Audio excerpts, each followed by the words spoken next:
Welcome to the right renovation. Keep motivated and stay on board. Okay, so it's bedroom time. Because I finished a bit earlier today, I was going to start tomorrow, but I thought, why not? So I've got on and I've stripped the wall of the top paper. I actually got it on time lapse just there of me doing it. So I'm not going to do a video because I thought, oh, I'm doing this the wrong way around. But yeah, that's the top paper of this. You can see it's like an embossed, it's almost like wood chip. So like I always do it, you don't need any wet water or anything like that. Get your scraper in, get a blunt scraper. I use my old trusty, I've had this years, and it's blunt. And it's great for this because the last thing you want to be doing is jabbing the walls. If you're jabbing the walls, you're going to end up with loads of scrape marks in the plaster. Absolute nightmare to fill out. So take your time, get underneath the paper. You'll see on the time lapse, it come off pretty easy, so I'm lucky. And all that's left is the backing paper. And like we saw in the bathroom, spray it, let it go wet, it will just peel off in sheets. Get a bag ready, so as your paper comes off the wall, put it in your bag. My missus is one of them who likes to scraping it all, leave it all on the floor and clear it up later. I don't. I say, why bend down twice? So as you're scraping it off, bin it, look at the mess, there's hardly any mess. There's a few bits of paper, that's it, and I scraped the whole wall. And I want to do the same with this. So I'm going to wet it all down, leave it for 5 minutes, then when it's ready, you'll know because it will just peel off in sheets. So yeah, this is the bedroom. The actual ceiling is in good condition. I think it's the only one that's in decent condition. This is just going to take a little scrape here and there to get a few bits off, and I'll just be able to roll that straight away. A couple of coats of brilliant white matte emulsion, and job's good. And we've got a little feature there of a rafter coming through. There's one in the other bedroom as well. I'm not sure why. What I'm going to do is first, I want to strip all the paper off. I've got a bit of a feature wall there. That's my goal, is to get every scrap of paper off and under paper from the bedroom. Then I'm going to take the skirtings off. I don't like these skirtings. They're in horrific condition. But we're trying to do it on a budget. So I am going to try and get these off, get them on the bench and get them sanded to death and see. I might just take one length off and sand it because it looks like it's had copious amounts of paint on. But it does look like it's not gloss. There may be a chance we can get them looking nice. A lot of skirting in here. So it would cost quite a bit to replace. Would look nice replaced. I don't know. We'll see. It's trial and error. Obviously we can sand around the door frame. Same there, same there. That door, they're all like the same. Look at the huge gap at the top, and this door bows in at the hinges again. I don't know why somebody shaved the corners off all the hinges, all the doors. So we're going to have to try, like we did the bathroom, is try and get the best job we can with it. Obviously the time lapse is still running. I might move on to this back wall now. I've took everything out by the bed and the telly. I'm going to shift the bed forward so I can get onto that wall. Do one wall at a time, and like I say, keep on top of your mess, because once you start spraying, everything gets sticky. The last thing you want is loads of mess. You'll end up with all over your shoes. If you work tidy, your work will be tidy. That's why I always kind of go by, and it's a lot less hassle. Just put it straight in the bag as you're doing it. So I'm going to push the bed over and try to get that lot off.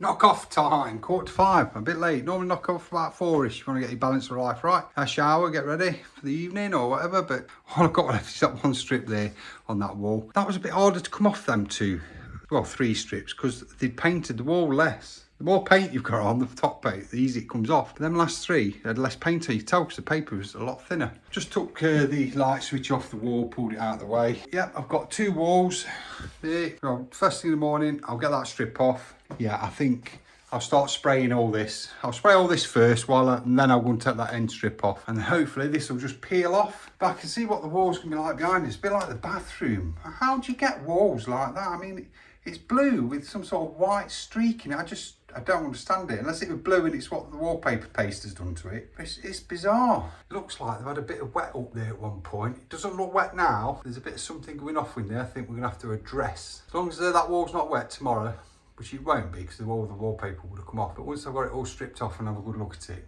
I think we're going to have to address that corner somehow. That only took about an hour or so. Like I say, I'm not teaching people to suck eggs, but if you get a nice blunt scraper and get the top paper off, I know once I've sprayed this and you get to a certain point of wetness, it will just peel off in sheets. No scraping, you might need a bit to just get a corner up. Put it straight in a bag because it is really sticky, this stuff, when it comes off. Like I said, I'm sure everybody's decorated before. I'm just saying it's easier. You don't want all the mess all over. You don't want it all on your shoes. That is the total amount of mess I've made. I've just swept it all up into that corner. So it's not a lot, is it? I'll get the throws down. I'll put them down, I don't know why, because I don't need them until I start spraying. But you want them down just to catch the water and what have you.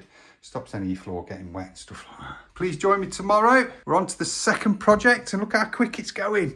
No plumbing, no tiling, no showers, no nothing. It's great. It's great. It's easy to be motivated doing this. If we can get these walls something like, I'm going to blast them. I'm going to wallpaper that wall. So I will strip it all clean and sand it to make sure the new wallpaper goes on. I'll probably go with a stripy pan, that seems to be in. And then the rest of it, I'm going to go just white. I'm keeping it neutral as a renovation. I'll have it all nice, crisp and white. It'll look fantastic, and we'll have a bit of a feature wall there. Please join me tomorrow, folks. Thanks for staying on board and keep motivated. So it's coming off quite well. We've done all of that wall, all of that wall. Well, that wall was that thin paper. There wasn't much wallpaper paste on that, so it virtually peeled straight off. That wall, we've got up to the window. Now what I'm thinking is we've got the radiator to deal with. Yeah, I mean, in this sort of condition, you can't even see down some of them. We're probably running at, I don't know, 50% efficiency. I mean, all this stuff, it's no good for it.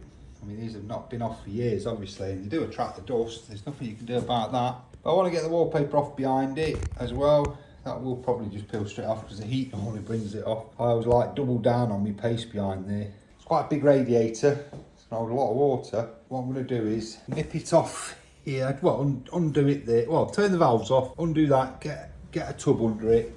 And I'm going to have to drain the water out of it. I'll probably then swap to that side, then it will just lift off. And then what we'll do is we'll take it outside and give it a right good blast with the hose. Blast there'll be gunk in it, black gunk. Normally I've not been off for this long. And give it a right good clean. It's in a bit of a mess, it's scuffed up. So I'm thinking a can of radiator spray paint on the front there. And then do these, you can buy these as extras. I mean, radiators normally look like that, but you can buy, these are an add-on, you know, to cover the sides and the top. It's always worth doing them as well because that makes it look well. Just for sake of wiping them down, get any paint off them and just give them a quick spray with a can of spray paint. Metal spray paint will do. Radiator spray paint, they seem to put a premium on it. I know it's seems resistant, but most of the spray is. So before I go any further, I'm going to whip that off, take it outside and give it a good blasting.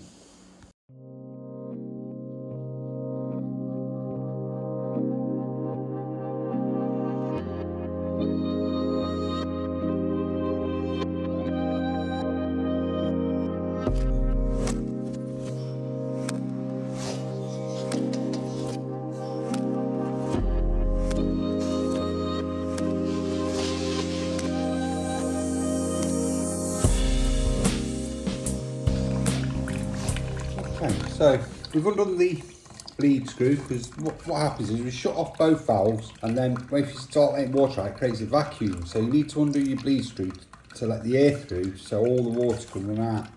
All I've done is loosen that nut off. This is about a third of 10. You can see it's starting to come to a head now. Took quite a lot. I took 2 full tubs and about halfway up that one.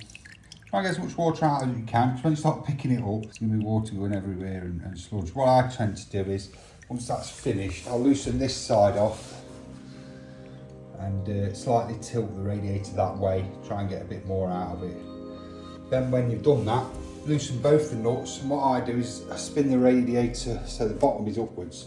I'll carry it out that way. That way I'm not going to be dripping black sludge everywhere that might come out of it. We need to get this addressed, but once they're switched off, it's perfectly okay to still use your heating system and everything while they're switched off and the radiator's out.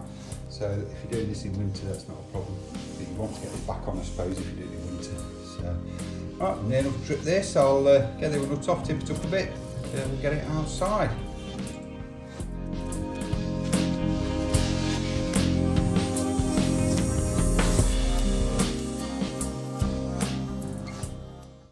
So that's radiator off, tipped upside down. Yeah, I've got some gunk to get out of that. See, there's a bit of black sludge starting to come out there. Strange what you find behind radiators. Not sure what we've got there. What have we got there? Sure what that is. I've got a handy little screwdriver. Obviously the kids' socks and stuff like that. Little bracelet. Look like a little hair slide or something, that. Not a lot we can do with that, so we'll chuck all that away. Let's see, I always like to take radiators off, especially if you're painting. You want to paint behind them. Obviously that did at one point, but we'll keep this radiator off until it's all done. Get the hose on it and leave it out this lovely dry weather. It is heavy. Not looking forward to it, but here we go. Okay, so it's out of the yard. See all the fluff blasting off it now, so let's get into it. What I'm going to do is I'm going to flush it out first. Let's check that one down. Top one.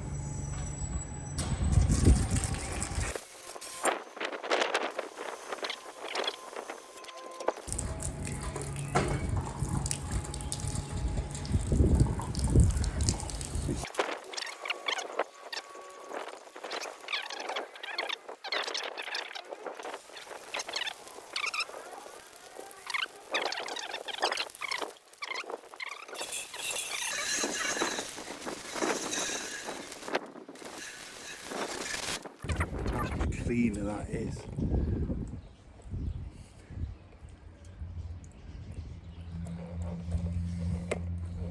Got to make a difference, right? It's got to improve the performance of it.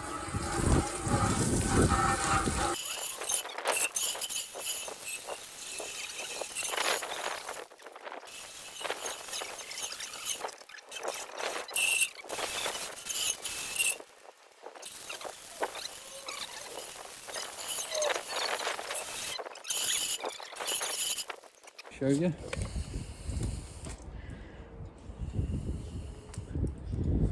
All the way through. That's pretty good. That's how it should be. Like from new. It's a lovely day. See, I've got all the washing out. Why not? I've got my shades on because I've got sensitive eyes, and that white radiator, the sun coming off it, instant headache. So let me show you this radiator inside. I don't know if you can see it there. That is full. Kind of all sorts. Can't get the top off at the minute, it's kind of painted on. Just to show you the bathroom, well, the downstairs toilet. It's once again, we have a huge sink that you kind of, when you walk in, you're brushing against, but you can get on the toilet this time. Let me just turn this round. There you go, that's better. I'm getting better at my camera skills in a bit. It's great to have a downstairs toilet. This was originally the bathroom. The bathroom wasn't upstairs. They took a room out of a cupboard and a bit of the bedroom for that. So the bathroom used to go that way. It's all tiled, and I wish they hadn't. When I was talking to you about these ways of tiling and ways of grouting, you know, if you can get your grout anything better than that, you know, it's not good, is it? It's not even been smoothed off, or, you know, the tiles are a bit kilter, and we've got these little mosaics there, and kind of not there. And the ceiling, and I'm not sure what was going off up there. There's a lot of filler up there. I'm not 100% sure what it was about. So this is a project further down the road. Once we've finished all the whole of upstairs, I've got a whole bathroom tiled really poorly. We've got horrific pipes coming down there. We must box them in and do something. I've got to change this. It's too big for in here, because we have this fold door here, which is awful. And the reason that's on is because the radiator's there. But for the sake of cutting the pipes there and moving my radiator into this corner, I can actually get a full-size door on. Probably use one of the doors I've got. It will open still quite a bit. You'll have to walk in and shut it behind you. But I've got to reduce this. So I'm thinking of going for a corner sink like I put in the bathroom. Pretty sure it'll just fit in there. But that create a load more space. But what do we do with this? Do I really want to tile the whole thing downstairs? I know this is going to be a false wall, so trying to bash them tiles off will probably just rip all the plasterboard off. I suppose we could use paneling to panel it. I don't know. I'm up for suggestions. I put a new pull cord in and a new light when I first moved in because it didn't work. Food for thought. Can you see it in there? It's a little bit dire. Yeah. God knows what's living in that. But on the renovations, that's what it is. That's what you live with, and that's what you put right. And at the end of it, you can remember what it looked like and what it looks like now. So that is your motivation. So yeah, it's a thinker. Anybody out there want to give any sort of advice or use their imagination a bit of what we could do? Roof's okay. It's about the only thing. Toilet's okay. So yeah, let's think on. Let's get back to the bedroom and me stop waffling about rubbish downstairs. Same process, top paper off, wet it, get the backing paper off. Job's a good one.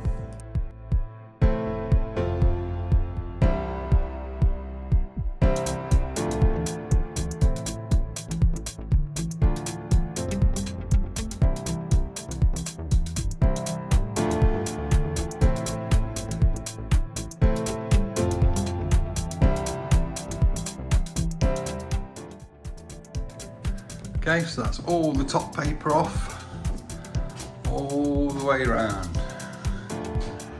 No backing paper on there, only a little bit. Radiator's off, wall behind there is a bit dodgy. Got a huge gap in the wall there, we'll have to put some mortar in there to build that up. I'm going to get all the backing paper off now, and then I think I'm going to take the skirtings off, see what we can do. I don't think I can even do them while they're in place. I'll have another look once all the backing paper's off, and I'll decide whether they're coming off or whether I'll sand them while they're down. Let's get on with that.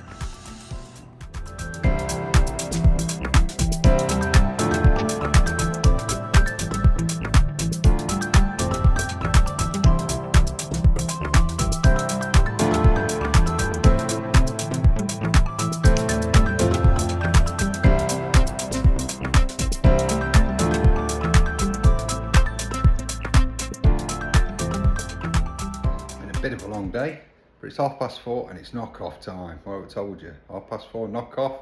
Time for the kids, time for the wife. My kids are grown up, it's time for the wife. And time for yourself, just to kind of rejuvenate, get back to it, and get motivated. So, we have stripped the whole lot. So that's all the outer paper, all the backing paper. I'm stood here wondering, why are these walls like they are? What is that all about? And why is it all this colour? This like, I am colourblind, but I think it's like browny red, blue and a cream. I don't get it. But then I have to remember this house was built in the late 1950s, so there's many years of different stuff going on these walls. Down to a point where, you know, why is these bits left on? Because they stand slightly proud, so you can't paint over them. A bit like we had in the bathroom on the back wall, if you remember. I've worked out what I'm going to do from above the door there, all the way down, round the alcove to the corner there. I'm going to wallpaper. So I've got a nice feature wall going round. I think that'll look nice. Stopping that corner where the tripod is, and I'm going to paint the rest. A nice neutral, brilliant white. It's going to, you know, ping out. We'll have a nice stripe wallpaper on. Don't know what colour yet, we'll see. I've done it in stripe wallpaper before and it seems to look really nice. It seems to be in it at the minute. Well, it's been in for a while, but we have got a lot of work to do. That is the hardest bit, I think. Although, the way I do it, I find it pretty easy because you scrape the top paper off, it all comes off nice. Keep work tidy and your work will be tidy. Spray all the backing paper, you probably saw on the time lapse, it just peels off. And just keep it all tidy. So that is quite a hard bit done. The ceiling's pretty good, like I said before. I've noticed up in the top corner over there, they've gotten a bit heavy with the paint on the roller and not rolled over it, so that'll need a little sand down. I'm gonna whop this skirting off down here tomorrow, just that length there, and I'm gonna get down on the bench and I'm gonna sand it and see what I can do with them. If I can't do anything with them, then I've got to make the decision of getting some skirting, like I did in the bathroom, some 4-inch, ball nose really, and see what that's gonna cost really. But we are on a budget, and like I said to you, I want to try and do this on a budget. That things like skirting board we can get right. It's all about the sanding down. Like that door took a bit of preparation, and all it is graft. It's cost me nothing today to get this far, apart from a bit of water and a bit of elbow grease. When you think about how many thousands and thousands you'd spend if you got tradesmen in to do all this for you. So that's why, if you can do it yourself, which you can do it yourself, you can. Try and be confident and, you know, take it step by step. Never rush anything. That's what I do. Once I've got these skirtings off, I'm happy I can sand them all. I'll just take them all off and I'll leave that towards the end of the job. But what I'll do is I'll start on one wall that I'm going to paint, probably this one, where you come in the door, above the door and that. I'm going to sand it all down, fill it, and see what it looks like. If it's viable, we'll go for it. Because we have got to have a decent finish, but this paint does stand proud. A bitch to scrape off, because I've got a good plaster wall behind it, so I think my sander will fetch this down to smooth. And like we did in the bathroom, try and get all the imperfections. It's going to be hard work, and it's going to probably be a couple of days of just sanding, smoothing down. So that's the plan. Always got to have a plan. Before I stop at the end of the night, I sit there and think, right, what's tomorrow? So I know when I get up what I'm going to be doing. I've got to temporarily make the bed back up, so like I say, we are living in it. So I chucked the mattress back on. I've got all my bedding out because it's been a lovely day, so I've washed all that, so I've nice fresh bedding on tonight. I'll be able to have a shower and I'll be able to have a good night's sleep. Tomorrow, I'll just tip that up like I did today. So I've got access, skirting off, sand it, see what it's like. If it's a goer, great. If it's not, I'm going to whop them all off and they'll have to get to the tip. And then I'm going to get my sander out on the walls. Got to let it dry because we've obviously sprayed water on it. It's a nice warm day today, nearly 19 degrees. It's all drying out nice. So that's my plan. Thanks ever so much for staying on this journey with me.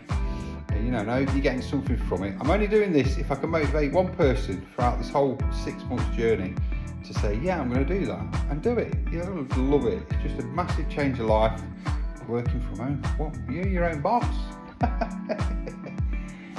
So join me tomorrow and let's get some more done.